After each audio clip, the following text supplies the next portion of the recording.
So, hello guys. Today, ang gagawin natin ay lilinisan natin yung mga ginamit natin na barrel nung isang araw. So, ito, kailangan nyo ng ganito siguro. Yung cleaning kit. Mura lang naman yung bili ko dito sa Shopee ata o sa Lazada. So, kagandahan nito, merong sari-saring um, parang ano to, tanso na brushes. At the same time, meron din siyang sari-saring sizes ng mga cloth cloth cleaner. Ito, parang, so, yun. So, halos lahat ng caliber meron to. Kaya maganda, mura lang. Meron siyang dalawang extension. Pwede mong extend. At kung para sa rifle, merong cable para may pasok mo dito at umabot dito yung pinaka parang tong steel brush niya.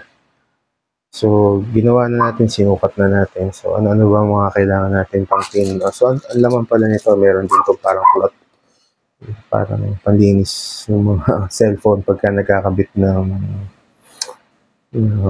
tempered glass. Ganun yung texture ng cloth, ng pagka-cotton. So, meron tayong silicone spray or WD-40 pwede.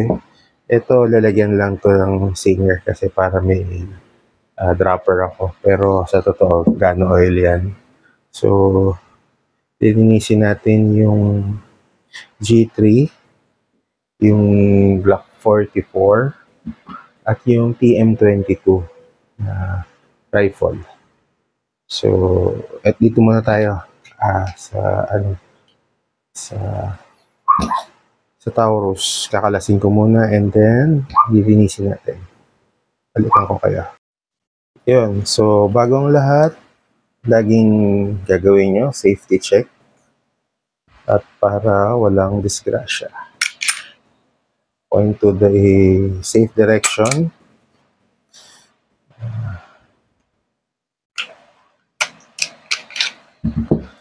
So, madumi ba? Yung spring. Barrel, marami. Di naman gano. 50 rounds lang naman yung ginamit namin. Pero Teflon kasi ginamit kong bala, kaya medyo madumi. So, yun. Yan, masyado yung dumudumi. Sandali. Yan. So, tatanggalin natin yung striker. So, hanap lang kayo ng punch dito sa may ilalim. Yan. I-press nyo. Pagka-press nyo, tapos, dahan-dahan.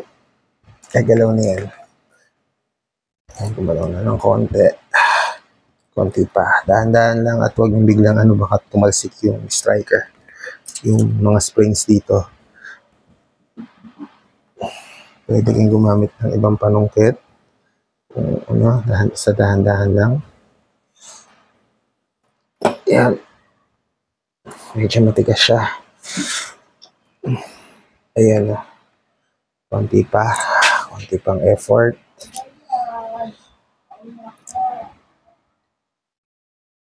Ayan, natanggal na. So, dahan-dahan lang release. Baka tumalsik. Ayan. Umangat siya. So, ito. Yung ating backplate. Plastic backplate.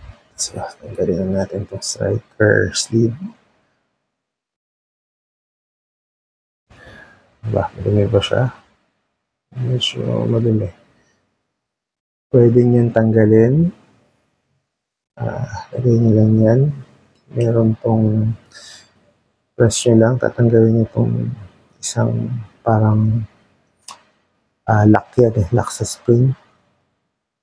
Parang sa mga valve ng kotse.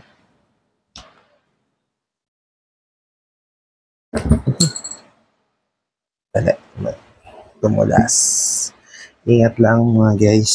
Baka nawalaan mga parts nyo. Madulas yung basahan ko. So, dapat mag-ingat.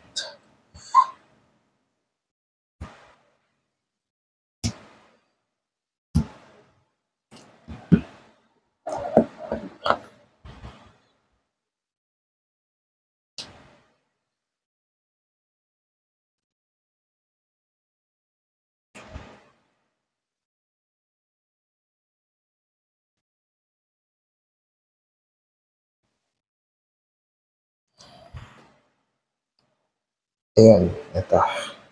Tanggal na natin. Ingat lang ulit. At baka pumitik ang spring. Dalawa yan. Parang sa mga valve. Yan. May sinasabi sa YouTube na kailangan daw itong plastic sleeve na to palitan ng stainless para mas gumaan ang trigger. Pero sa ngayon, bihira lang naman ito gamitin. So, linisin na muna natin. So, yan. Linisin natin yan.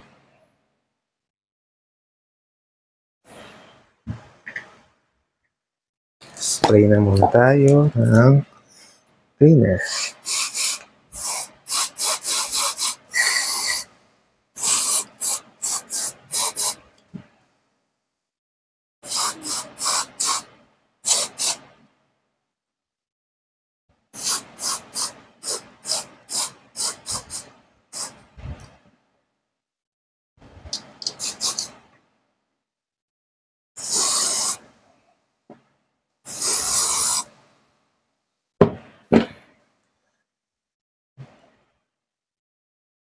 Linis.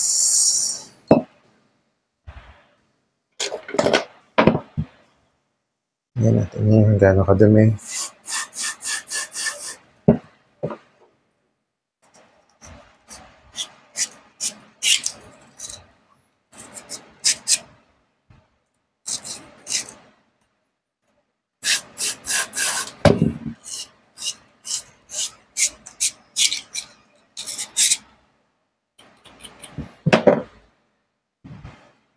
Yan.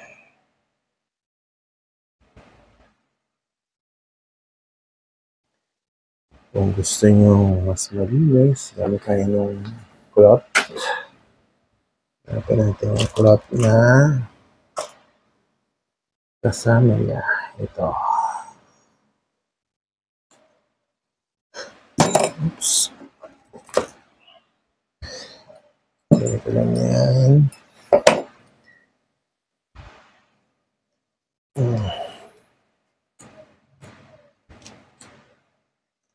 Para matanggal yung mga natirang mga cleaner.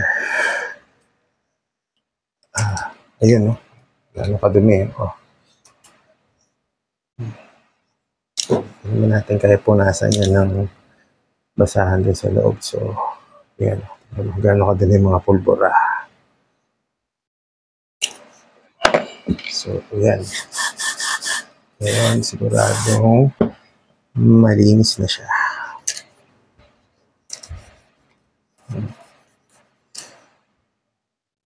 Ayan, dumi ng pulbura. So, iwas jam kung walang mga dumi-dumi. So, syempre, pag walang mga tirang mga foreign particles, mas madulas, mas smooth ang pag-cycle ng ating mga baril. Tsaka syempre, iwas kalawang at kung ano pa man. Ayan, dumi.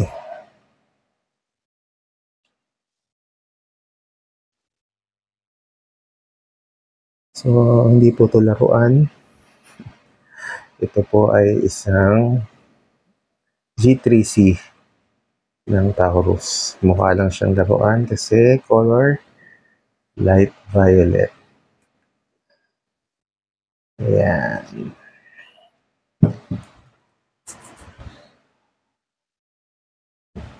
Ayan. So,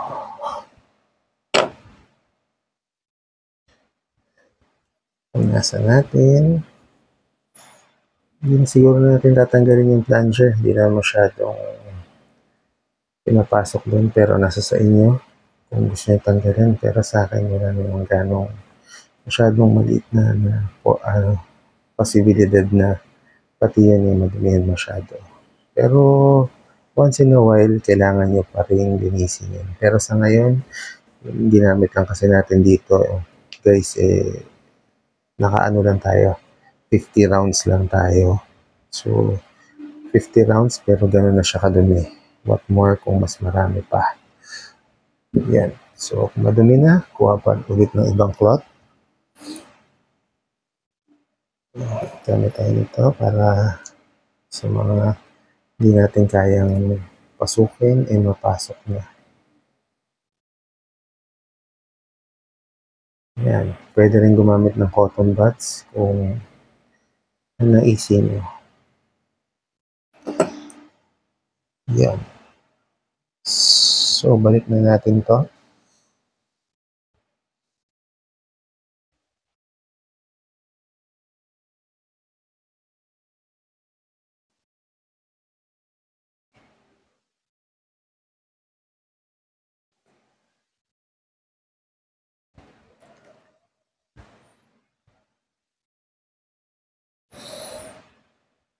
Mamaya, lalagyan natin yan ng langis. Lagyan natin dito para meron tayong parang gato. So, malagay natin ito. So, ingat mga guys, yung pinakalock ng spring. Baka magtalsikan, mahirapan ka maghanap at bumili. So, isang side muna.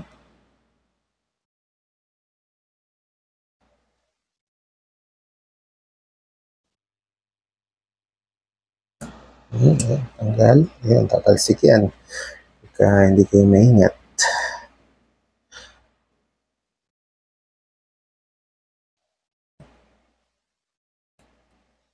Medyo mahirap siya.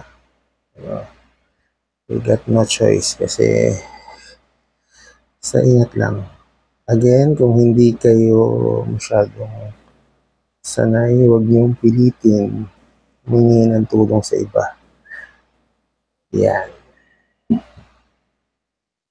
Ayan na. Okay na siya. In place na yung lock. So, kailangan natin itong ilub ng konti. Again, pag naglulub kayo, hindi nyo kailangan paliguan ng langis. Kasi pag pinaliguan nyo ng langis at naalikabukan, lalong kakapit ang dumi. Pag lalong kumapit ang dumi, lalong magmamalfunction ng mga baril. So, dapat, lang yan, damp lang, o konting-konting mga, yan, patak-patak lang, ika nga. Patak-patak lang.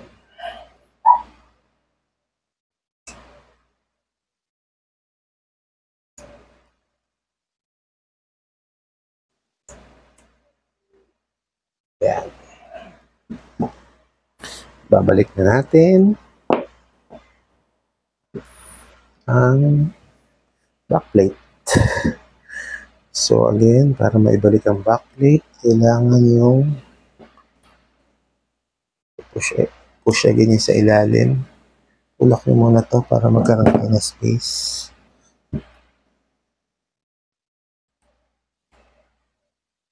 Ayan. Ingat, kapit na natin ang ating backplate na plastic. May nabibili nito, pero sa inyo kung gusto nyo palitan.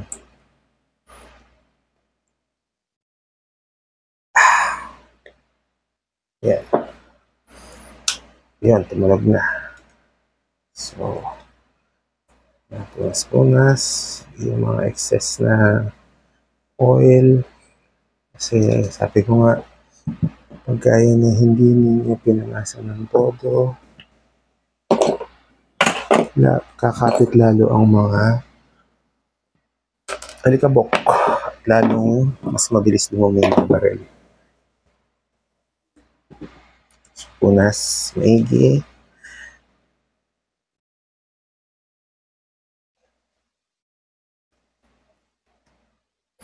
Again, sabihin ko lang, hindi ako professional shooter, hindi ako professional gunsmith. Ito ang paglilinis ko po ay base po sa sarili kong experience through the years at sa panonood din po sa ibang videos at mga kung ano-ano pa man po. So, ayan, very shiny na siya.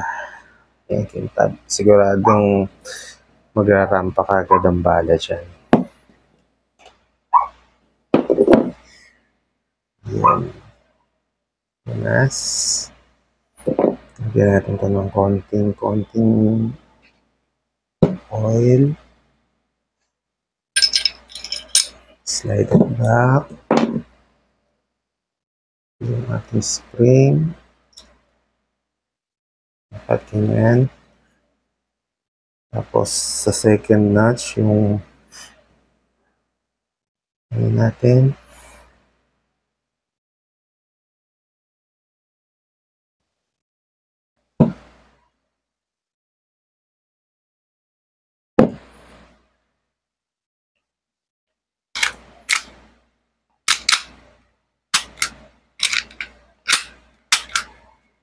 Ayan. Okay na. Natin konti dito. Konti doon. Ayan. Okay na yan. Ayan, para sa akin yan. Malinis na. Ready for the range again. So, thank you very much. At tune in din sa iba ng baril na lilinisin natin.